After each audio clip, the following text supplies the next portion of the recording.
The Art of Money Getting by P.T. Barnum. Chapter 16. Don't Read the Other Side.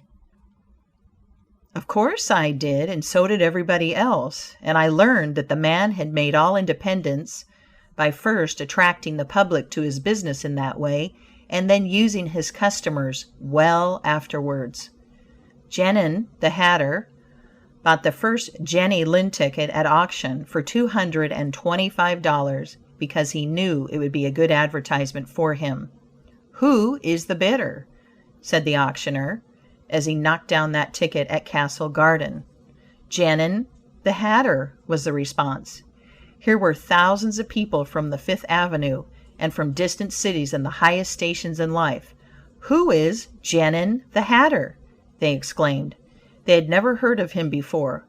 The next morning the newspapers and telegraph had circulated the facts from Maine to Texas, and from 5 to 10 millions of people had read that the tickets sold at auction for Jenny Lind's first concert amounted to about $20,000, and that a single ticket was sold at $225 to Genin the hatter.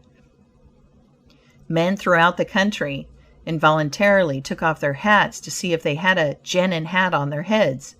As a town in Iowa, it was found that in the crowd around the post office there was one man who had a Genin hat, and he showed it in triumph, although it was worn out and not worth 2 cents. "Why," one man exclaimed, "you have a real Genin hat. What a lucky fellow you are." Another man said, "Hang on to that hat. It will be a valuable heirloom in your family." Still another man in the crowd, who seemed to envy the possessor of this good fortune, said, "Come, give us all a chance. Put it up at auction." He did so, and it was sold as a keepsake for $9.50. What was the consequence to Mr. Genin?